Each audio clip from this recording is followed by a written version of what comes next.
Anatomical variations is a field of anatomical science that describes uncharacteristic or atypical structures in the human body. Variations are common and are typically asymptomatic.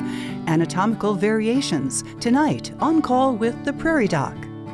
Major funding for On Call with the Prairie Doc has been provided by At Avera, our nationally recognized health system will be right here with you, with care and coverage. Hello possibility. Hello healthy. Hello life. Avera, moving health forward. Larson Manufacturing is proud to support On Call with the Prairie Doc as it continues to open doors for important medical information. And with the ongoing support of these individuals and institutions, Brookings Health System, South Dakota Academy of Family Physicians, Ophthalmology Limited, Avera Medical Group Brookings, Avera Heart Hospital, First Bank and Trust, Dakota Allergy and Asthma, Monument Health.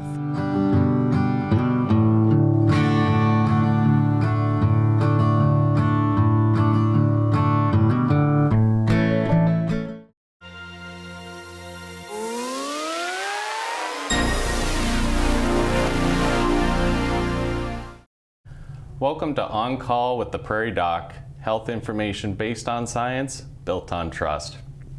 I'm your Prairie Doc guest host, Dr. Ethan Snow, and tonight we will be talking about anatomical variations. The field of anatomical science operates on an established pattern of structures in the body, such as our muscles, bones, and organs. Thousands of years of study by anatomists and clinicians have contributed to what we know to be typical human anatomy. Yet every structure in the body is also known to vary in form to some degree. The vast majority of anatomical variations are functionally and clinically insignificant. However, some variations can create significant implications for both patients and clinicians. When surgeons encounter anatomical variations in their patients, they may need to consider adjusting their treatment plan. This could involve adapting their surgical approach to accommodate the anatomical variation, removing the variation as part of the surgery, and adjusting their postoperative care to ensure successful treatment. Some anatomists collaborate with clinicians to study anatomical variations in order to learn more about rare or altogether unknown variants and make that information accessible to medical educators, healthcare providers, and patients. This collaboration is called the bench-to-bedside model and is critical for practicing evidence-based medicine and achieving the best patient care.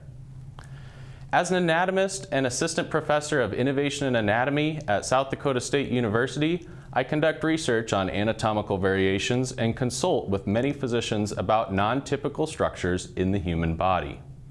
I'm excited to share some of these conversations with you.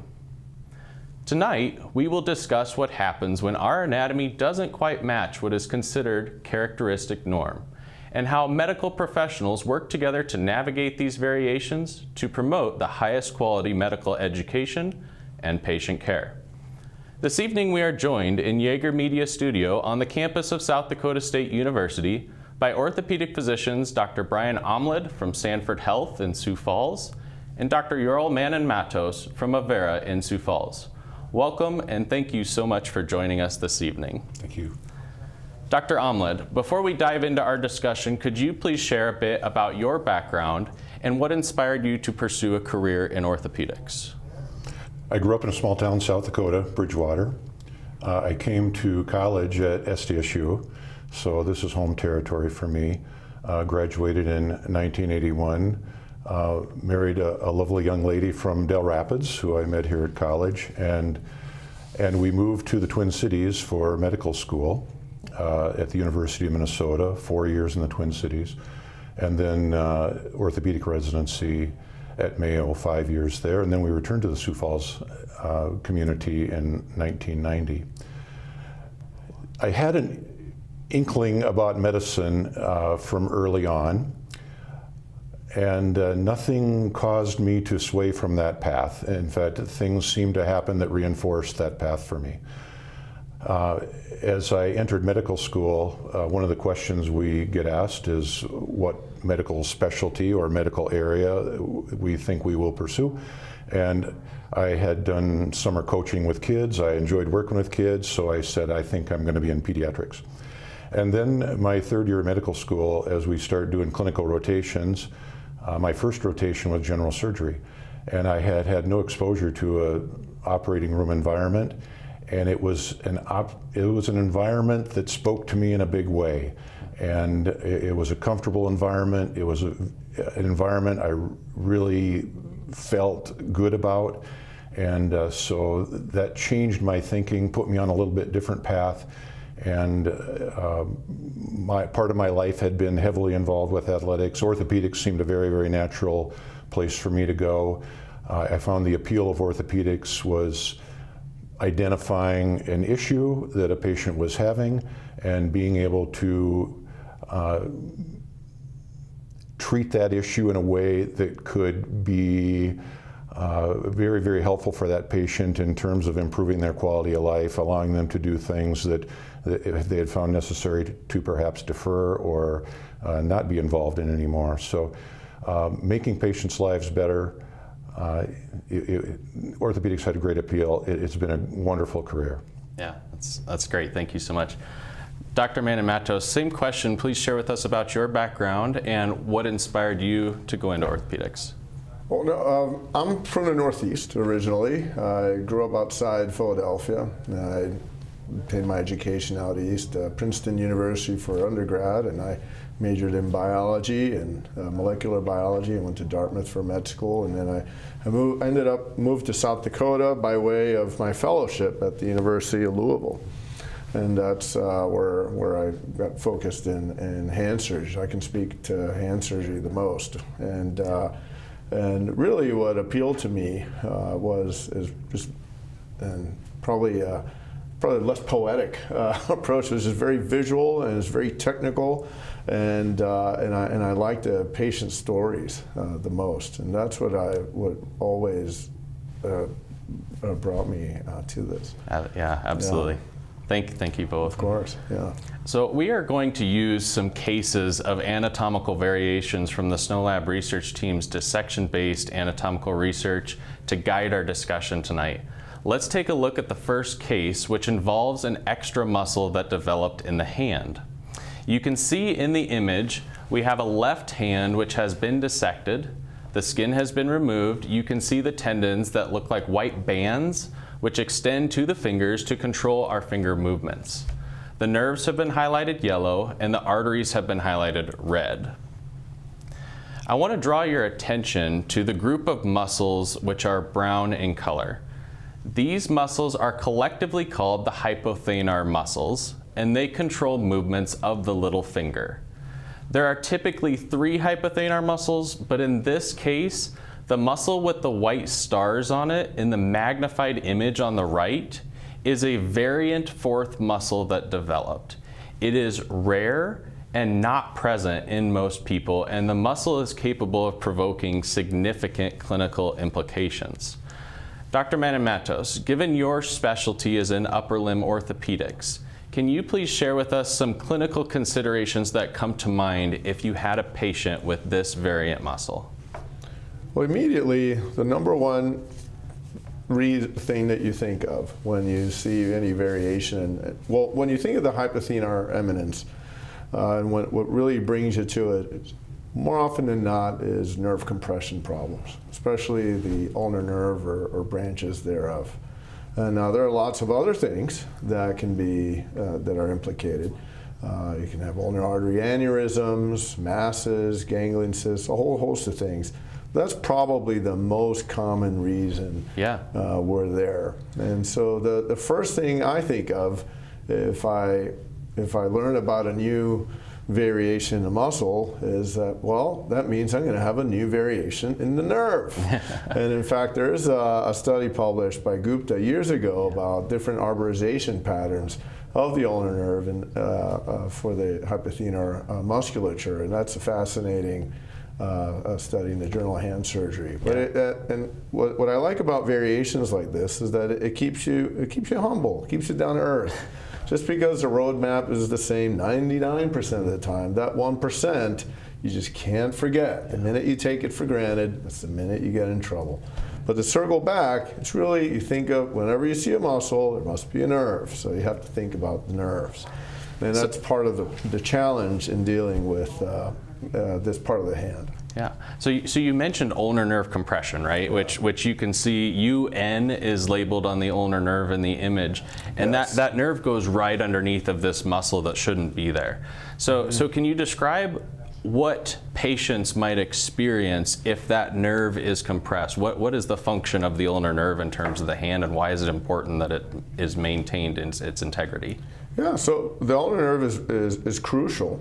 It provides innervation, first of all, so that you can feel on this part of the hand, the hypothenar eminence, and that's a very important part of the hand whenever you work, right? When you have impact on any object, or especially for many of my patients use a lot of tools, and that's crucial. It's crucial for strength. This part of the hand, the hypothenar eminence, it really functions like a complex, curls around the hand for grip. So I have patients who lose that small finger have a decrease in grip strength that they don't anticipate. But also the deep muscles of the hand provides an innervation to the deep muscles of the hand. Those are all the muscles that allow you to do all those little things that you don't think of. They really balance the hand, for not just for grip and extension, or flexion and extension. They allow for balance in the hand. And then of course sensation. But so to put it simply, however, the number one reason that people come in for problems of the ulnar nerves because their small finger or their pinky is going numb. And that's the big one. Sure. Okay, that's the big one. Yeah. Now, more often than not, the cause is at the elbow, but the second most common cause is at the wrist, or at this part of the hand that we call Guillaume's canal. Sure, yeah. So both of you have been through a wealth of experience. Dr. Aamlid, cases like this, how often do you see variations in the clinic, that either in surgery or imaging, or how often do you see these type of things? Well, of course, much of the imaging we do are plain x-rays where we see bones and joints, but we don't really see the soft tissues greatly. But MRI is becoming employed in an advantageous way more and more, and so we are getting a heads up about some anatomic variations. But probably the most common time we will see these are when we are in the OR and we're involved with a case and we are making a surgical approach, and we know what we expect to see along that surgical approach, but we have an awareness in the back of our head that sometimes things are a little bit different, and there are some anatomic variations to maybe be aware of, and we may encounter them along the way, or most commonly we don't, but usually there's a recognition once one has become quite familiar with normal anatomy of what is abnormal, and it helps us adjust as we need to during the case. Yeah. So we've mentioned ulnar nerve. Another really important nerve down the forearm into the hand is the median nerve. That's right. And the median nerve is also the bigger one, labeled kind of at the base of that muscle. And I think what patients might relate to is carpal tunnel syndrome, right? That's right. A lot of people know about that. So can you speak a little bit to maybe how variant muscles like this are involved, or insights that come to your mind about surgeries related to that area? Yeah. Can you speak to that? So, the median nerve is crucial for my existence, Fred, and all of us, but a big, variant muscles, maybe not this one specifically, or at least anatomical variations are crucial. Occasionally, when doing a routine carpal tunnel release, you'll come across a variant muscle that's compressing the nerve, and you have to decide, is this muscle something that I can remove, or I can divide, or not? And those surprise you. Sometimes you have variations that are deeply intertwined with epineurium, or the outer covering of the nerve, and those you have to remove. And as you suggested, you never quite see it until you're there. And the thing about anatomic variations are that when you want to see them, you don't see them. Okay, so maybe when you need an extra tendon for a tendon transfer, the patient doesn't have it, or when you want something to be routine, oh, there it is. There's another muscle. That can mean a larger incision, a wider exposure, for example, or a lot of more investigation intraoperatively to determine if this is normal, I would say. Yeah. So you both mentioned a little bit on what typical anatomy we use as that baseline, right? We operate in terms of our education and medical education off basic foundational anatomy. So in your experience, what signs point you in the direction when you're interacting with patients that you might now consider there may be a variant of the anatomy present, maybe causing some of these problems or signs and symptoms? Well, I would say clinically, at least in the hand, before surgery, sometimes, put it simply, you might see a lump that shouldn't be there. And this lump happens to flex or extend, for example. This tends to happen a lot in the dorsal or the top hand part of the hand, the dorsal aspect of the hand, a great deal, or in the forearm, where you see what you might think is a ganglion cyst, or another structure is really an anomalous muscle. But unfortunately, more often than not, you see it intraoperatively. Yeah. Or you might get a clue from the patient's symptoms and perhaps their pain pattern that maybe doesn't precisely fit what we expect from the pathology that seems to be at hand. Say they have a really arthritic hip. We'll be talking about hip case in a little bit here. Say they have a really arthritic hip, and we think we understand the situation from their symptoms, their gait pattern, their exam, but what they tell us about their experience with the pain has something a little different about it, and so it makes one wonder, is there some variation that we will encounter at the time of surgery that might explain that? Sure. Is there anything to do with variants in patients that aren't causing problems? Does that, if you come across that in imaging, for instance, is that a concern? And what do you do about that if it's not causing clinical implications? For example, if this one wasn't causing clinical implications? I'd say typically not much to do. In the hand, at least, patients may, for the anomalous muscle that creates a unsightly bump or lump, then occasionally you'll get the request to remove it. Right. But the initial diagnosis is a lump, but not too common. Right. They really do. You do need to have a symptom. Yeah. I would think that generally, if it's not painful and it does not compromise function, it probably is safe to leave it alone. Yeah. You mentioned earlier arthritis, and so there's a piece to this that fits into the research with the musculoskeletal anomalies or variants like this. So a lot of what my research team will do is we will run a bunch of different methods to determine the biomechanical impact, meaning what forces did this muscle create, and even if it's not symptomatic, the question that I have for you is it concerning to the additional pressures on the joints? Earlier you mentioned the hip, so especially in the hand, something that's so functional to our activities in daily living. Is there a concern there that you would have? I think in the hand, I would say generally less so on the joint, more so on the nerve. Okay, yeah. So where I always think to myself, wherever there's a muscle, there's a nerve. So if you run into some muscle fibers during dissection, slow down, be very careful, because there may be a nerve branch there that you can't risk injuring. As far as maybe any kinematics about the joint, perhaps, I'm not so sure, at least in the hand. I'm not sure if that's the same. It's an interesting thing to think about, though, because if it would cause some change in the joint reactive forces, we know that articular cartilage is really good to compression. Articular cartilage is not so good to shear.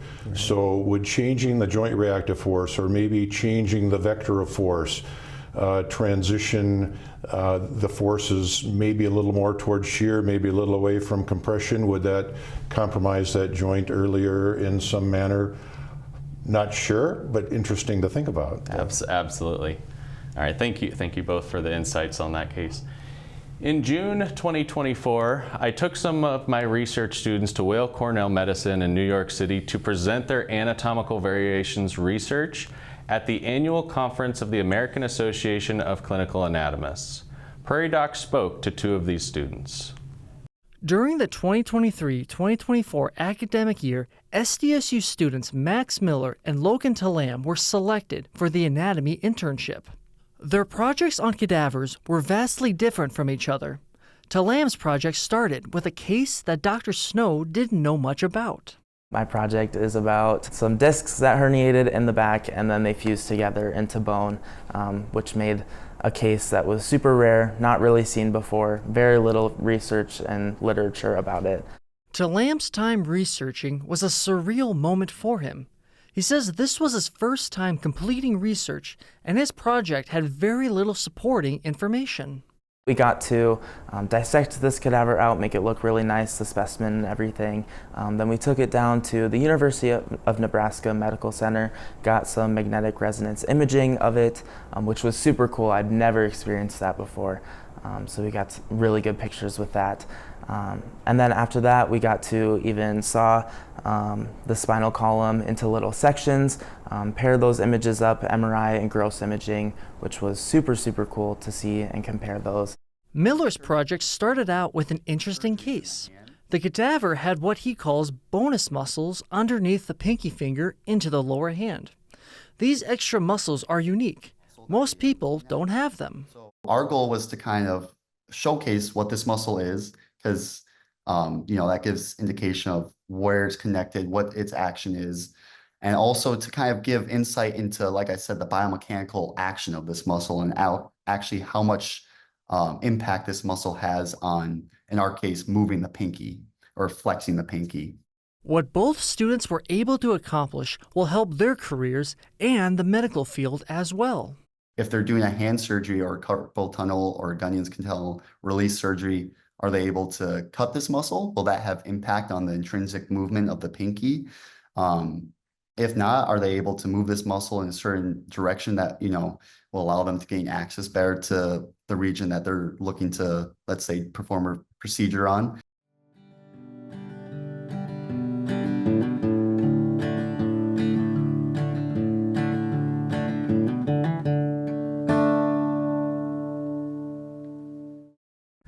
How crucial is research today in modern medicine? Dr. Aamlid, do you want to start? We have learned a lot through the history of medicine, but there's a lot yet to learn. And probably every day in our practices, we encounter issues that still remain problematic. We seek to find better ways to resolve them, address them. And so research is a critical part of what we do.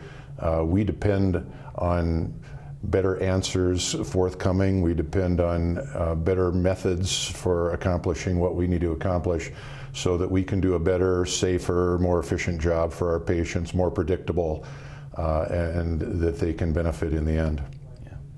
Yeah, I think it's crucial. I mean, so crucial. I almost think there isn't enough of it. I mean, if you look at everything that all the developments, at least in hand surgery, since it was born as a specialty in World War II and onward, and then now what's happening, I think there's almost so much regulation you don't have enough, and right. There's so many things that we still don't know. Mm-hmm. It's really the foundation of what we do. That's great. That's perfect. The next example of anatomical variation we have involves extra muscles around the hip and their impact on the sciatic nerve. In the figure you see here, we are looking at dissection of the anatomy in the gluteal region, which is the backside of the hip. Like we saw previously, the muscles are brown, the sciatic nerve is highlighted yellow, and the arteries are highlighted red. This case involves variations of muscle called the piriformis that was found on both sides of the body. Image A is the left and image B on the right. The muscle labeled P1 is the typical piriformis. And on both sides, an unexpected accessory piriformis labeled P2 developed above it. Additionally, on the left side in image A variant component of the piriformis muscle, which is labeled P3, can be seen piercing the sciatic nerve. Dr. Aamlid, what is the significance of the piriformis muscle? And given your specialty in lower limb orthopedics, what are some clinical considerations that come to mind with a case like this? The piriformis muscle is one of the short external rotators of the hip. So it will turn your foot outward. It's one of the muscles that accomplishes that motion or contributes to controlling that motion. It's not a big muscle. It's a little muscle. It's a group of little muscles back there, but it has an important position, and there are a lot of interesting things that relate to it. And you have some of them marked on here. The superior gluteal nerve and artery exit right above that muscle typically. Inferior gluteal nerve and artery right below that, and it has a significant relationship to the sciatic nerve as we have seen here. Typically, we will see a situation as is depicted on the right hip, which is the picture on the right. Of course, without the P2, Sure. That's a little bit of an aberrant muscle, and it's interesting that it's symmetric. Yeah. Isn't it nice how that kind of developed that way? But usually we see the P1 muscle, it's the piriformis muscle, and it's a guide to where the sciatic nerve exists. But I should track back a little bit and say, usually we don't see it, or we don't endeavor to see it. This is a view we don't get in the operating room. This is a beautiful dissection and a beautiful view of the anatomy of that area. But as we approach the hip in the operating room, we were working through a surgical approach that is, one might liken it to a window that will allow us to proceed to where we are going through a safe zone, accomplish what we need to accomplish in a way that's safe and be very respectful of the adjacent soft tissues. And so we would see a very limited portion of this picture intraoperatively. We probably would not get to see the muscle. We would probably try not to see the sciatic nerve, but we would want to be aware of where the sciatic nerve is and how to protect it and how to accomplish our work in a very, very safe way. So this is a beautiful, beautiful diagram. What we will see of the piriformis intraoperatively is part of the tendinous portion as it's about to insert into the greater trochanter of the hip, the bony prominence that one feels on the outside of the hip. This inserts into the back of that along with another little group of muscles. It helps guide our exposure, and it's part of our exposure of the hip. So we would see a little more limited view. We would, as we reflect those muscle tendon units from the hip, we reflect them centrally and use them as a little buffer zone between us and the sciatic nerve, and it gives us a sense of safety. So this is a beautiful view, not the view we usually have intraoperatively. So you mentioned protecting that sciatic nerve, right? What is the implications of, specifically the image on the left where the sciatic nerve is implicated here? Is there problems with that? And like Dr. Manon-Matos talked about with the upper limb, tingling and motor control, what could this have an effect on patients when they present in the clinic to you who might have something like this? Right. There was some nice work done in the 1930s about variations of the relationship between the piriformis and the sciatic nerve, and they observed about 90% of the time it was a normal relationship. The sciatic nerve exited deep to the piriformis, below the piriformis. But in 10% of cases or so, there was some variation, and it might be that part of the nerve exited through the muscle and another part of the nerve took its traditional normal spot, and there were variations beyond that. The piriformis, in its relationship to the sciatic nerve, can cause issues of compression or traction, like Dr. Manon-Matos will see in the hand, related to ulnar neuropathy in the hand or median neuropathy at the wrist. And you will hear it termed piriformis syndrome. And if the sciatic nerve gets compressed by perhaps a more tense or a bulkier piriformis muscle, one could get pain in the buttock. One could get pain that radiates down the leg along the course of the sciatic nerve. One could get some numbness in the distribution of the sciatic nerve. One could get some weakness in the distribution of the sciatic nerve. One could get all of those. And there is, as you think about some of the variable anatomy there, it would not be hard to imagine in the picture of the left side that if one puts their hip in a certain position where maybe it's internally rotated and flexed and brought across the body a little bit, that there could be some tension brought into the piriformis that then could create some tension or traction on the sciatic nerve. And most nerves are not too fond of compression, and they're not too fond of traction. And so some symptoms could arise from that. Yeah. So we've got, we've covered two different cases where these muscles have just developed. Where do the muscles come from, right? So we've had this typical baseline anatomy, and yet here are muscles that aren't in the textbooks necessarily when you're learning anatomy. Can you speak on behalf of how do these develop? Where do they come from? What are the causes? And anything on that, right? Well, I mean, if it all goes back to embryology. Yep. But I think that why there are variations, that's a hard question, and thank God for you.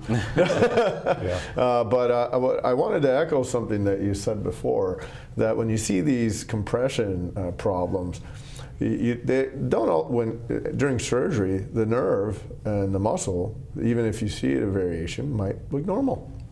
You don't necessarily see any real pathology except for maybe severe cases. So one of the great things about having a variation, say if you're doing a nerve compression case and you see a variation, then you have something to blame. You have a cause. It must be this abnormality, because quite often everything looks normal, even in the most severe cases of compression.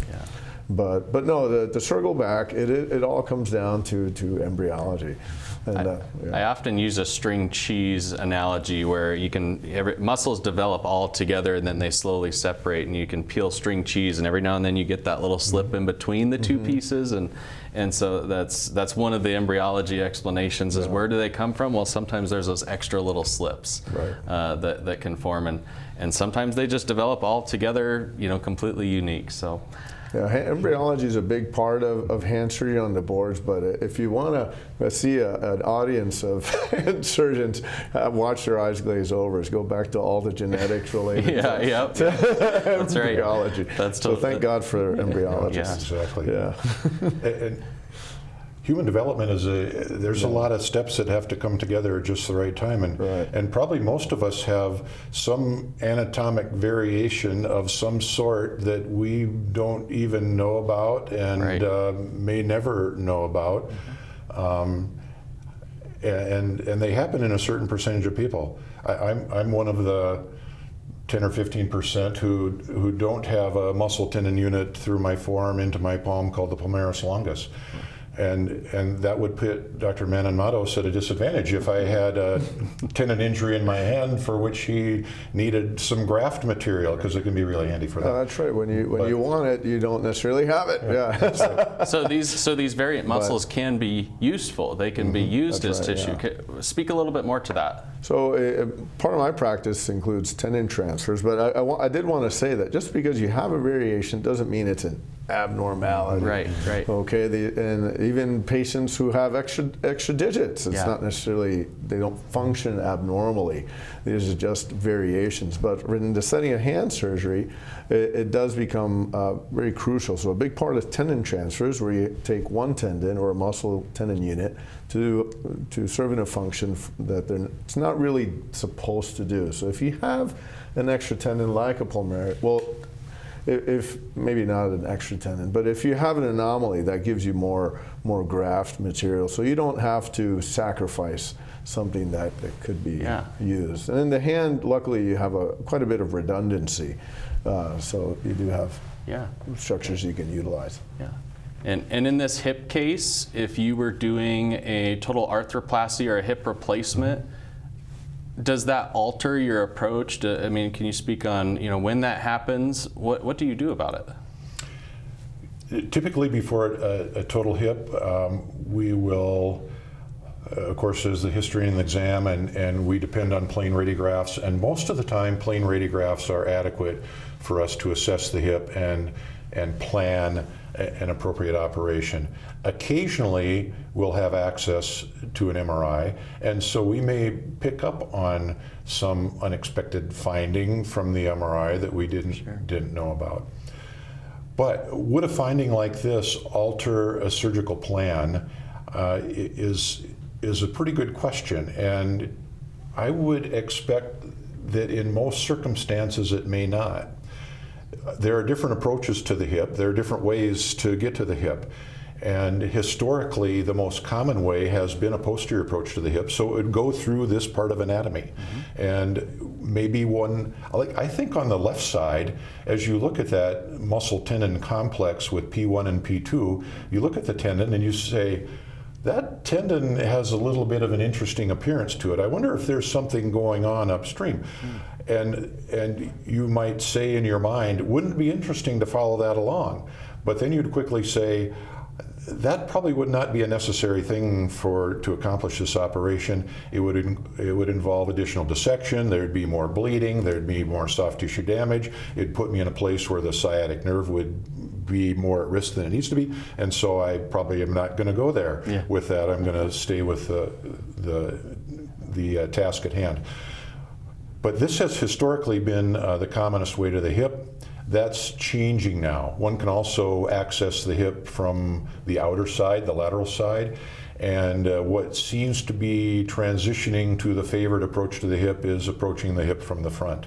So there are pluses and minuses to all of those, as with anything, but surgeons get comfortable with a certain approach and to find advantages, and are able to capitalize on advantages and minimize the negatives.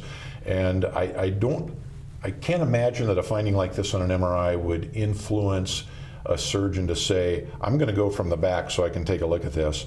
If they were an anterior hip surgeon, they probably still would go from the front and they would not encounter this. If they were a lateral hip surgeon, they'd probably still go from the side and not encounter this. Perfect. But if they had weird post-op pain in the rear end, then they might go back and think, I wonder if there's a contribution from here. Absolutely, yeah. That's perfect. Thank you so much. Prairie Doc spoke to another student about his research and experience at the American Association of Clinical Anatomists Conference in New York. So during some routine dissection, I discovered an anomaly in the gluteal region of our male cadaveric donor. And Dr. Snow was the one who said, hey, if you guys need help with something, just come ask me. So I had done extensive research on how to dissect the gluteal region. And then when I got in there and it didn't look the same or look like what I was expecting it to, I ran right to him like, hey, can you come check this out? And he goes, yeah, this is super interesting. This is not supposed to be like this. And from there, it just kind of grew into a whole research project. The AACA conference, people from all over the world, they come and they bring their research to share with other clinicians and physicians and researchers and undergrads like me. It's basically just a time where we can all highlight what we've been working on. The Sandy Marks Jr. Award, which I was given, is meant to highlight the best poster presentation out of the applicants.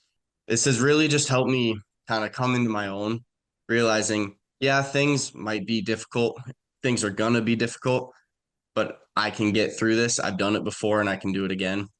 And it's also just taught me other skills like researching and writing and collaboration, all these things that I think are necessities in not only med school, but in life. All right, so our show tonight spotlights undergraduate and professional students who have gained experience by researching anatomical variations we are using to facilitate this discussion in the cases we're seeing. From the anatomist perspective, impacting patient care begins in the classroom. Can you speak to the value that anatomy education and anatomical research experiences have on students who are aspiring to become medical professionals? Let's go with Dr. Aamlid first. Well, anatomy is an exciting part of what we learn to do what we do. And the more we have a sense about normal anatomy and what that looks like, the better position we're in to manage disease processes of bones and joints, or maybe trauma, where all of a sudden things are no longer normal, they're abnormal. Mm-hmm. But if we have some knowledge of what is a normal starting point, it helps us manage things when they are no longer normal. Right. You know, at Dartmouth, they used to, in anatomy, that cadaver, I hate to use that term, but it's a cadaver, is really your first patient. Yeah, absolutely. In a way. And if you objectify it too much, you're going to depersonalize it. And it's really a human being that's given their body, in some way or another, to science. And that's the first relationship you really have. And I think it's everything. You know, I'm really frustrated by this recent shift where we talked about it before the show about steering away from cadaveric dissection and anatomic labs, because I think it's crucial. It's crucial to hand surgery to see not just the structures, but the relationships, the function, to see it from all angles. I love your analogy of looking at it from a window and understanding the relationship of those structures that you can't see, and it's everything. And that's really one of the most important first experiences you have in medical school. I hope they don't take it away. It's a defining experience really of the first year. And I love your remark about that's our first patient. Yeah. And that person really is. And to honor that person and that family by studying hard in a respectful way and putting that to use down the road, that's a neat thing. Yeah, I mean, you really that's your first. Yeah, oh, that's great. Thank you so much.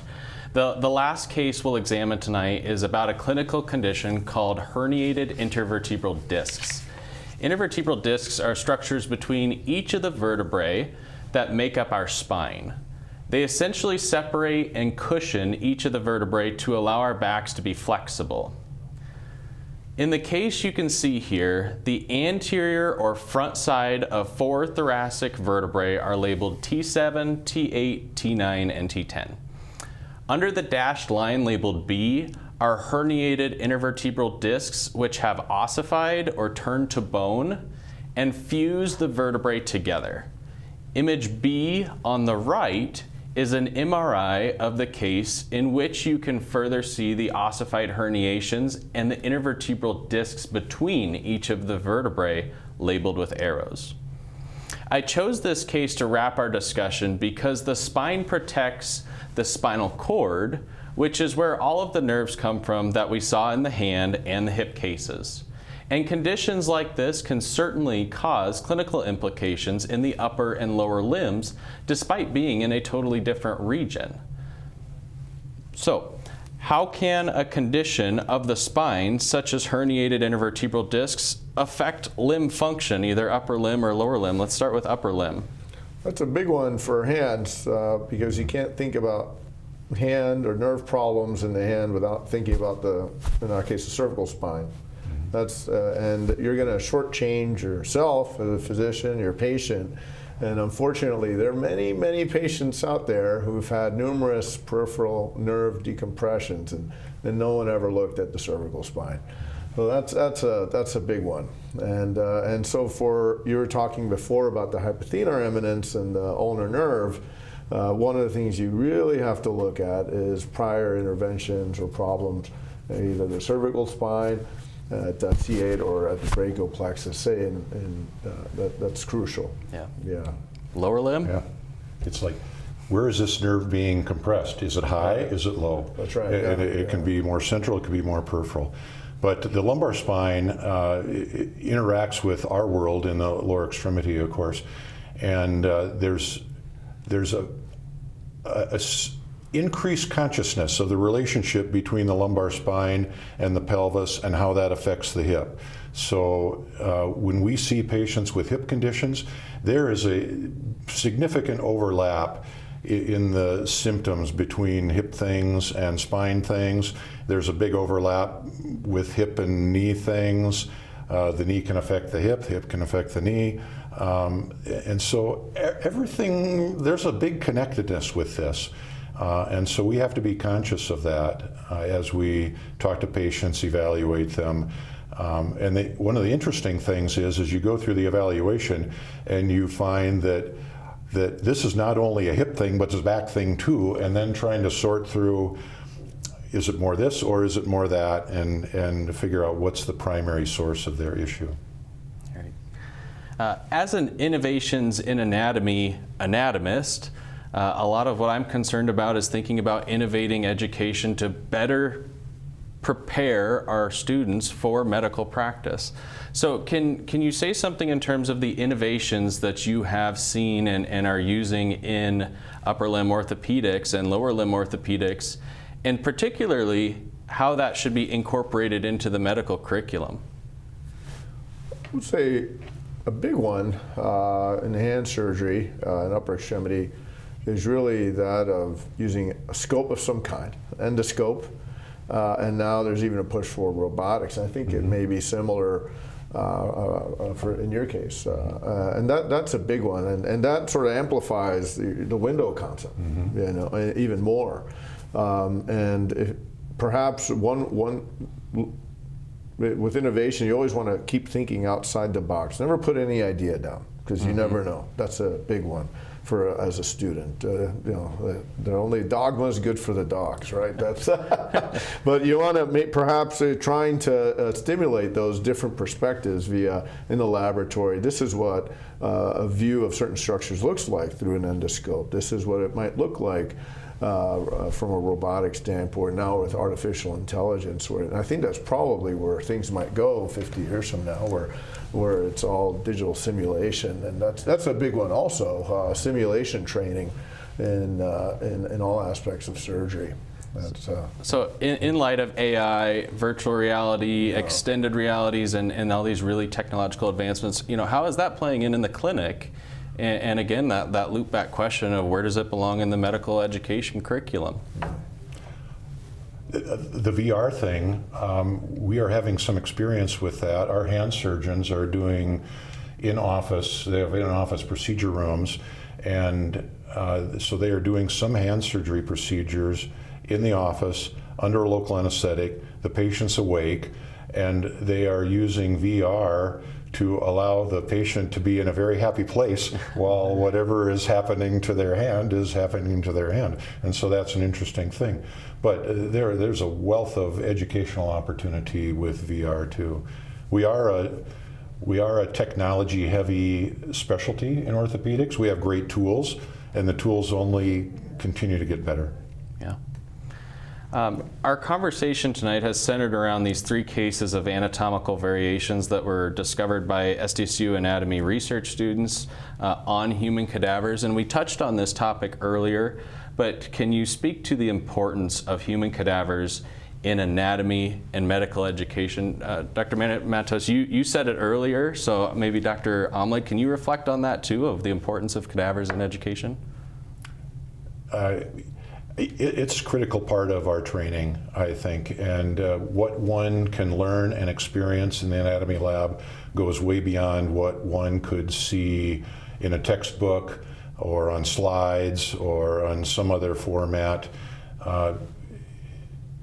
Touching the tissues, feeling what it's like to use a scalpel to make an incision and start to reflect tissues back. getting a sense for how tissues feel. I don't think that can be reproduced in any other way than being in the anatomy lab. I just want to echo that. Whenever I try a new device or a new instrument set, for example, I try it in a lab. Okay, I go to a cadaveric dissection lab and I try it, because otherwise I don't really know how it works. I don't really get the tactile feedback. I don't understand how I need to do that before, and so it frustrates the device companies. But until I've actually tried it in a lab, I'm not going to use it. we can do dry lab cases on foam bones with elastic ligaments, and it is just not the same. Right. Earlier in our discussion, I mentioned the significance of anatomist and clinician collaborations. Our mutual exchange of expertise and skills models that translational research that promotes high-quality medical education and patient care. How can we improve or encourage these relationships that essentially is going to model that for our students in such a fast-paced world that changes so quickly in your professions? How do we model that? In Louisville, when I was in my training there, you need a meeting ground. And in Louisville, at least, that was the lab. Clearly, I advocate for an anatomy lab, because that was a meeting ground between the anatomists and the surgeons to try things out, come up with ideas. So the plastics and reconstructive surgeons would dissect new flaps, and everyone else would try devices in orthopedics or et cetera. So you need a form, a middle ground, a meeting ground for both. The more separate we get, the more we're going to be in our own separate universes. That's my opinion. Real quickly, anything to add? Yeah, it's relationships, it's connectedness, it's making a dedicated effort to do that, and it is a great meeting ground, and learning together is a remarkable thing. We can have ideas, and the anatomy folks can then demonstrate to us that's maybe a good idea, or that's maybe not as good of an idea. So it always brings, maybe that's what we need in a region, maybe for all of us. Yeah. Perfect. We'll be right back after this. Grab a copy of your local newspaper or read online the Prairie Doc Perspective, a weekly health and medical column. Head to prairiedoc.org to access all archived columns today. Thank you to our guests, Dr. Aamlid and Dr. Manon-Matos, for volunteering their time to help us learn more about anatomical variations. I'd like to thank the SDSU College of Natural Sciences and the Department of Biology and Microbiology for their support and dedication to student success. The human body donors in these studies were obtained from an ethically approved anatomical donor program. The donors provided personal, conscious and cognizant, pre-mortem informed consent to anatomical education and anatomical research. These studies of cadaveric donors at South Dakota State University were approved by the Body Donor Program at the University of South Dakota. The anatomists, research students, and clinicians wish to extend our sincerest gratitude and utmost respect to all who have donated their bodies to education and science. These incredible gifts help chart the way for impactful medical education, new and improved medical practices, and successful patient care. If you'd like more information about the Body Donor Program at University of South Dakota, contact Brenda Owen at brenda.owen@usd.edu or 605-677-5555. If you would like to see and hear more episodes of this program, please like and follow us on Facebook, Instagram, YouTube, and TikTok, or visit us at prairiedoc.org. Look for Prairie Doc Perspectives in your local newspaper and online. Listen to us on Prairie Doc Radio Sundays on SDPB at 6 a.m. and 1 p.m. And be sure to look out for the podcast of this program, Prairie Doc On Call, wherever podcasts can be found. From all of us here at On Call with the Prairie Doc, thanks for joining us for another episode of health information based on science, built on trust. Until next time, stay healthy out there, people. My name is Jennifer May, and I serve on the Healing Words Foundation Board, the nonprofit that runs the Prairie Doc programming. Our mission is to enhance health and diminish suffering by communicating useful, science-based information respectfully and compassionately. Your donation supporting Prairie Doc programming makes an extraordinary difference. Gifts of any size enhance its impact in our state and beyond. Thank you for your generosity.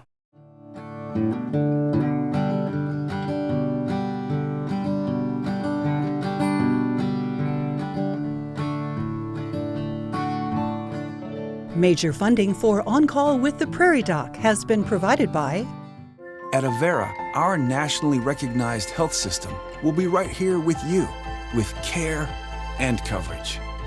Hello possibility. Hello healthy. Hello life. Avera, moving health forward. Larson Manufacturing is proud to support On Call with the Prairie Doc as it continues to open doors for important medical information. And with the ongoing support of these individuals and institutions, Brookings Health System, South Dakota Academy of Family Physicians, Ophthalmology Limited, Avera Medical Group Brookings, Avera Heart Hospital, First Bank and Trust, Dakota Allergy and Asthma, Monument Health,